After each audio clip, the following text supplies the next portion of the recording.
That is, I want to also compliment the folks from EMT. We were sitting there and we don't know whether it was brake fluid or diesel fluid, but it's spilling down to us. And we're all looking at that, knowing that we can't move the bodies. But we all are looking at this, very cognizant, and hoping that the match does not go off.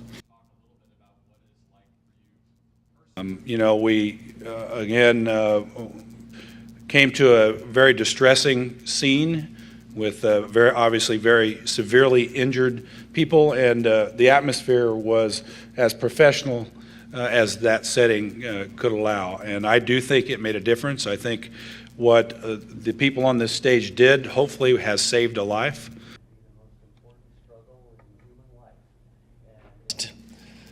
Among everything else President Trump talked about last night, to me, was a message of hope. And, today is a sad day, from last night's high to the low of this morning. And one of the job I've learned as a congressman, my job is to give people hope.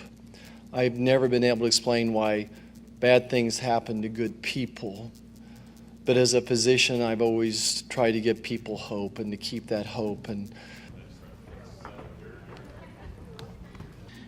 the challenge that it is. The key is to maintain an airway. And this gentleman was at great risk of losing his ability to breathe.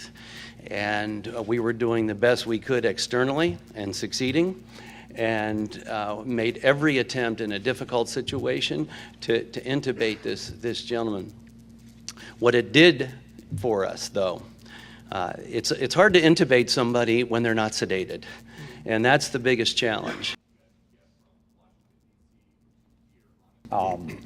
If you've been doing something 30 plus years as I have, you don't forget how to do that because you become a congressman.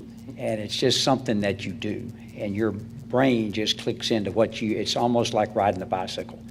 You know what to do. You know you have to have an airway. You know you have to make sure you stabilize the neck. You know you have to do all those things.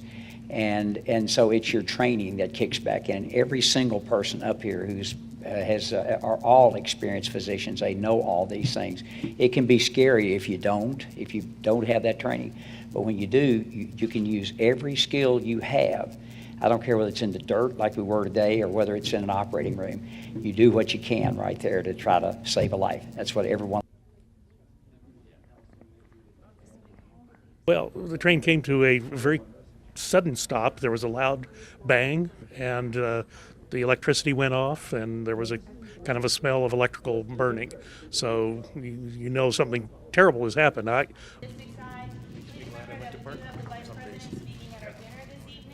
going to be live streaming that into this filing room.